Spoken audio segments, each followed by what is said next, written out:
It's time to present Scott duPont to bring you another episode of Finance Your Movie with tips and strategies to help you get your money to tell your story. It's time!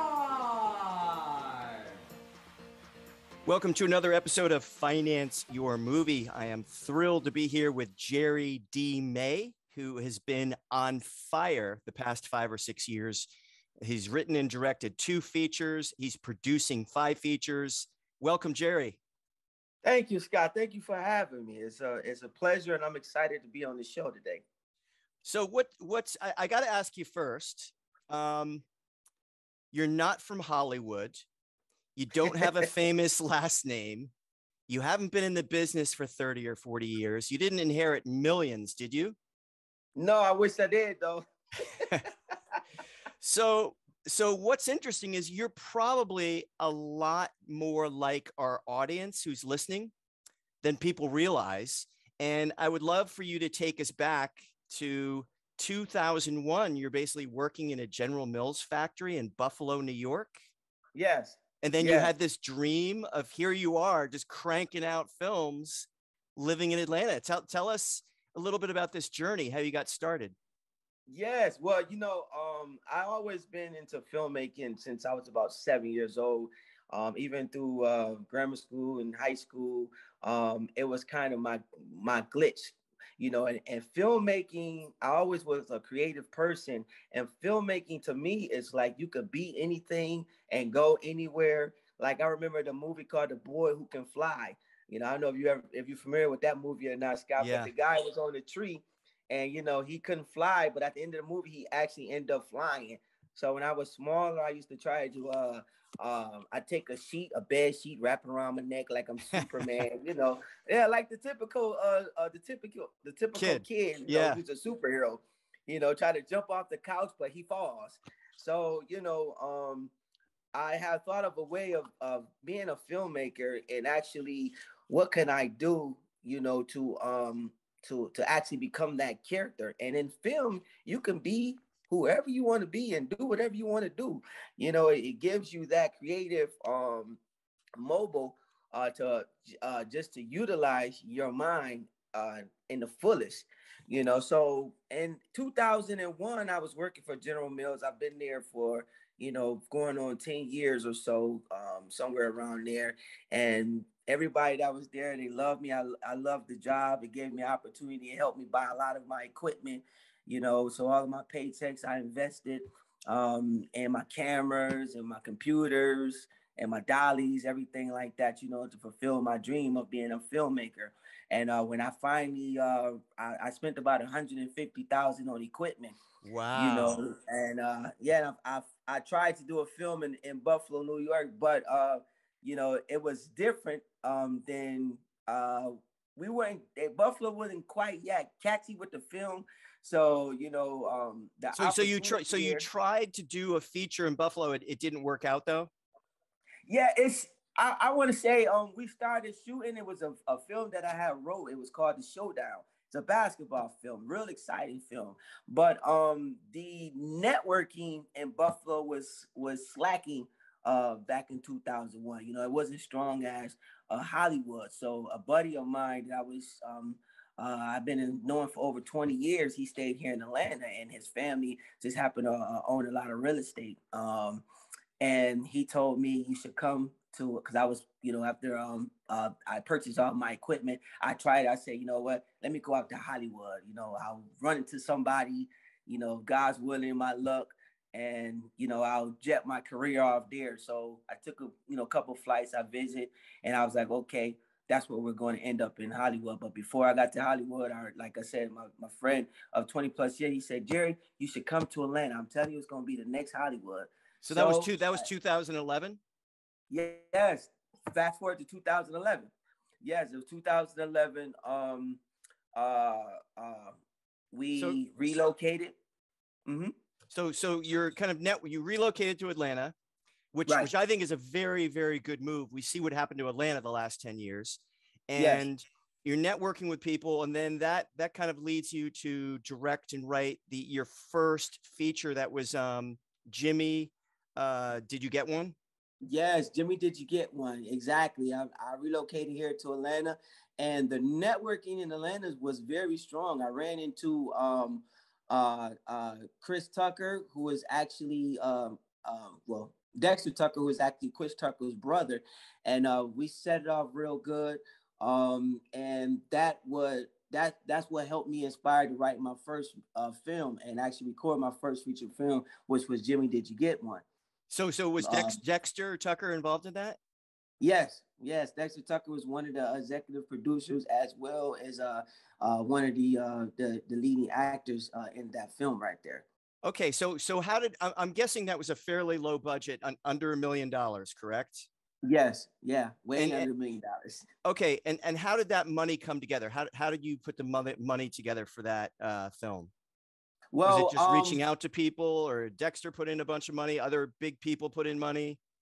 Yeah, just me and Dexter. I had some savings and he had some savings. So I said, let's put our money together. And we had other folks who saying, man, you can't do that. It ain't gonna work. You can't do it like that. You got to go through, and it was a lot of people that were not on the same train or on the same page. I don't want to say non-believers, but non-believers to a point where they didn't believe in themselves, and I just happen to be, we just happen to be the persons who believe in ourselves.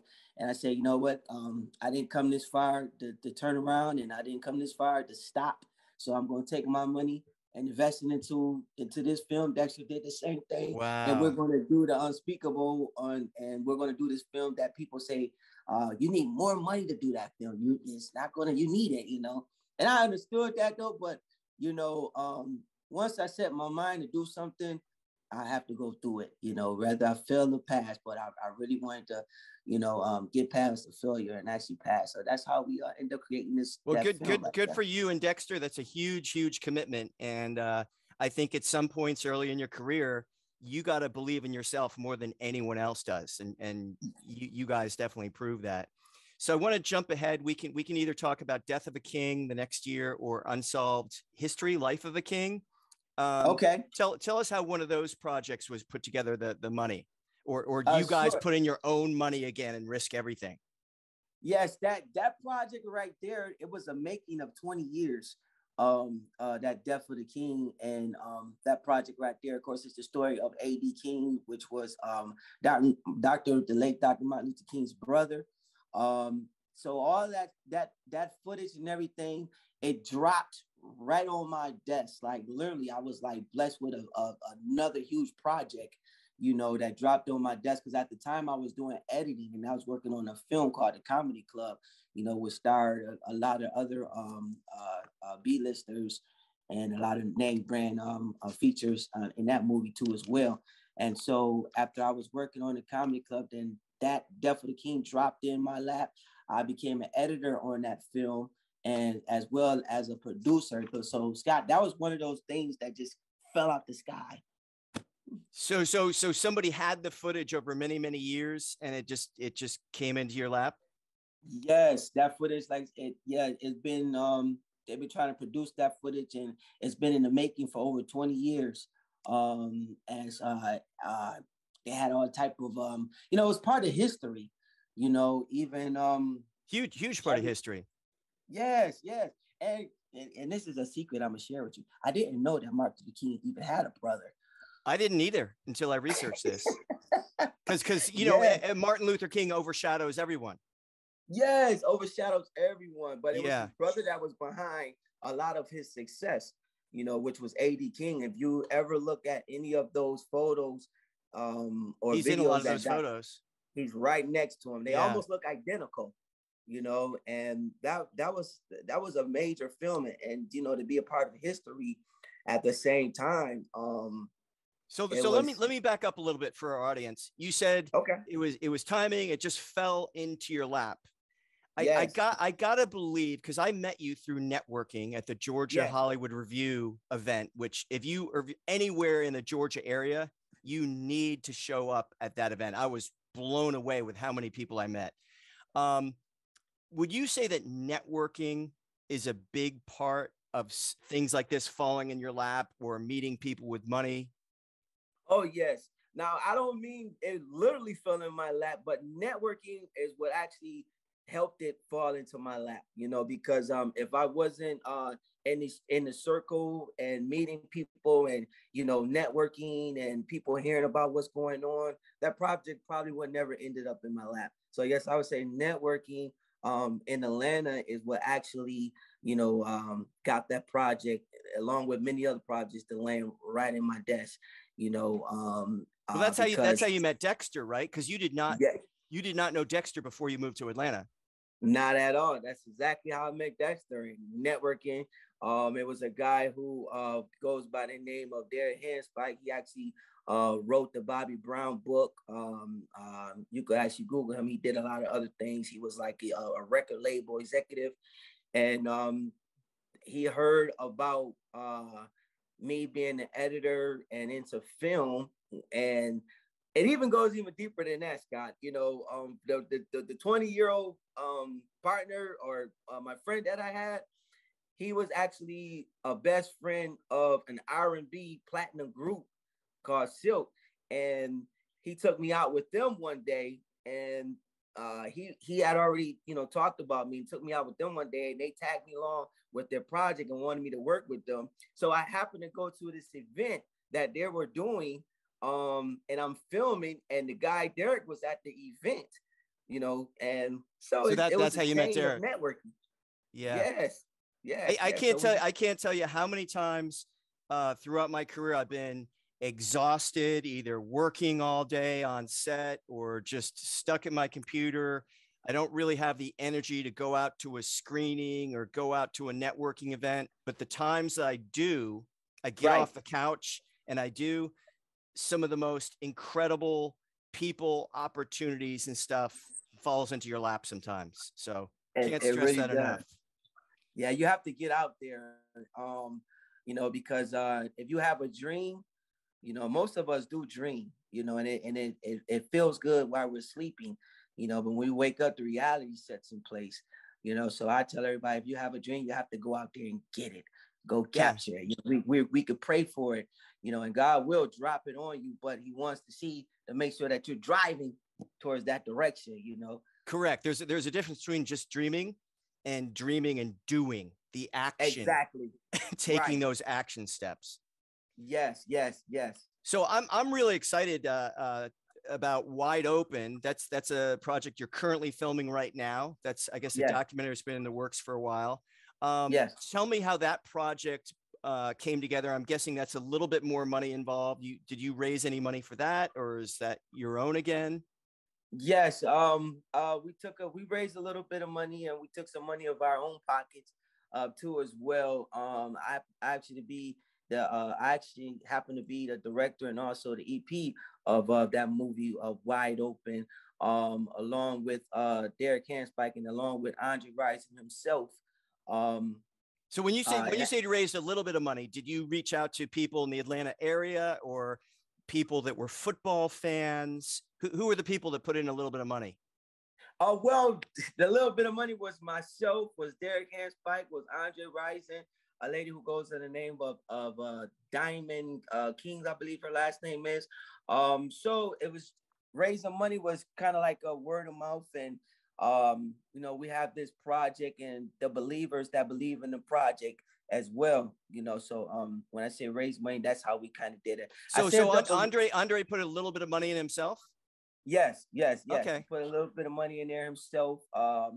And not just that, even kindly wages too of what he's doing behind the scenes, to have this movie being promoted and things like that. And also with him being nominated for the Hall of Fame of 2022, the NFL Hall of Fame as well.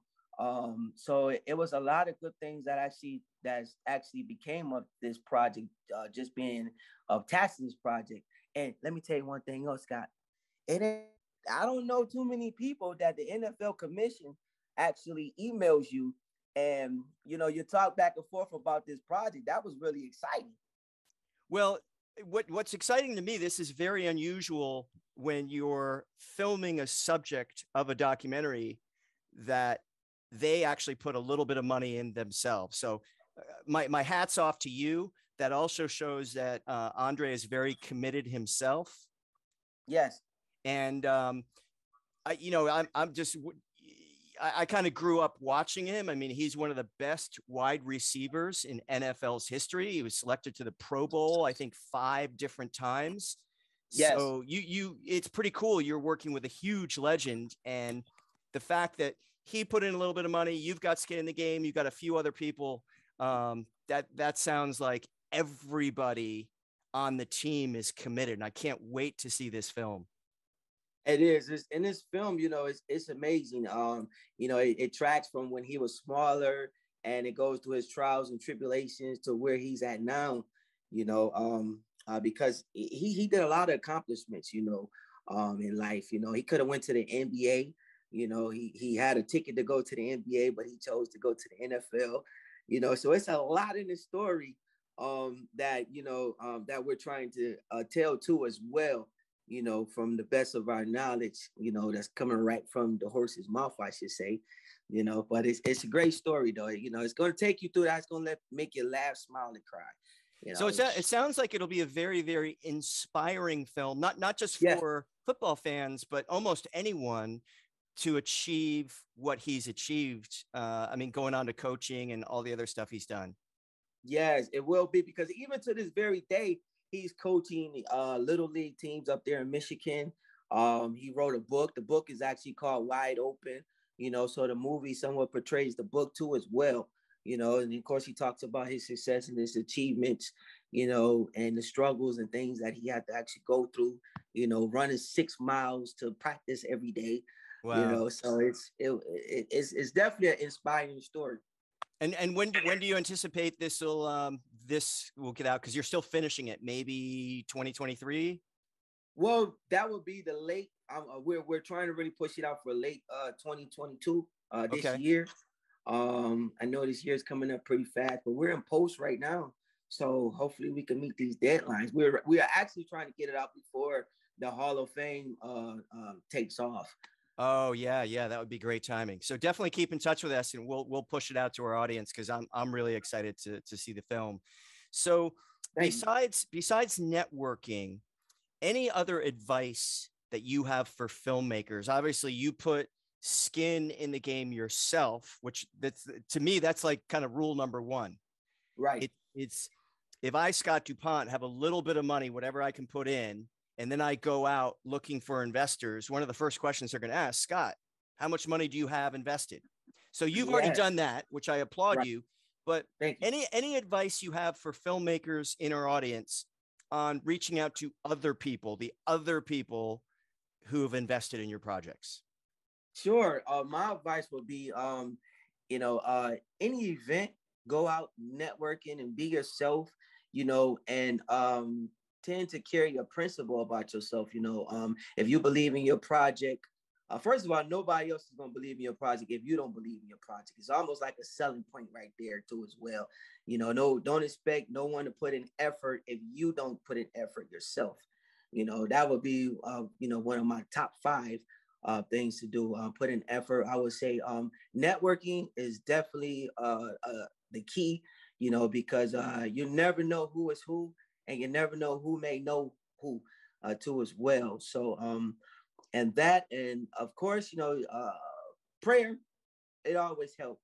Prayer has actually been one of my top go-to things, because of course I'm a guy who believes in God, and I have a strong faith about myself too as well. And so I would say, carry yourself, with a principle, with a strong principle at that. And remember, you have to invest in yourself before you can expect someone else to do so. Wise words. And even for those people who may not be religious or, believe in God, it all does come down to faith.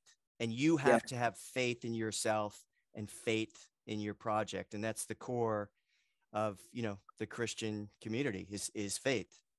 Yes. And that was well said, Scott. Belief. I just thought that up. No, but I have faith. Thank you so much for being on the show. I do want to ask you to let our audience know the best way that they can follow you or reach out to you or contact you. Any social Sure. media coordinates? Yes, sure. You can always Google Jerry D. May, and you can always Instagram, FaceTime, or a link on Jerry D. May or Jerry_D_ May to as well, and everything you need pops right up. You can also email me, which is d.jerrymay, and that's at gmail.com, of course. So and I'm ready, ears open, and I'm very accessible to get to. Excellent. Well, that's how we met last week at the Georgia Hollywood Review networking event. So it was a great event, by the way, Scott. Oh my God, it was fantastic, and got to meet Derek Tucker as well. Yes, everything, and you know, I just love this entertainment business. Like I said, you can be anything that you can imagine to be. Yeah, and the films you're making, especially Wide Open, that I'm so excited to see. You're gonna transport audiences into an inspirational journey that he's gone through, and you might ignite fire in filmmakers or audiences all around the world. So best of luck to you on that. Thank you. And one more thing, Scott, we have to mention that our next film we're doing, be a lookout for The 5 Heroes. Oh, that's a new movie? Yes, that's a movie that we're working on. Well, we're in pre-production right now. Okay. Well, you got 30 seconds to tease it a little bit. So tell us a little bit. So 5 Heroes is a comedy film. It's about 5 teenagers that's in high school, and they go through high school wanting to be, a part of a relationship. So it takes you on a roller coaster. So I say, if you dump The Goonies, The Nerves, Police Academy, and Superbad all in the same movie, it comes out to equal this film, which is called 5 Heroes. Awesome. I love that. So best of luck to you on that. Looking forward to Wide Open, and let's keep in touch. Jerry D. May, thank you very much. Thank you very much, Scott. Have a wonderful day. Thanks for listening. And remember, it's time! There's never been a better time to make your own indie film. And if you have a dream project you're excited about and 100% committed to getting it funded, go to financeyourmovie.com and click on the green telephone button. You'll see our calendar, and if you find an open spot, grab it. You'll get a one-on-one call with me or one of my partners. It will be the best hour you've ever spent getting clarity and strategy towards financing your movie. Thanks for listening, and we'll catch you next week.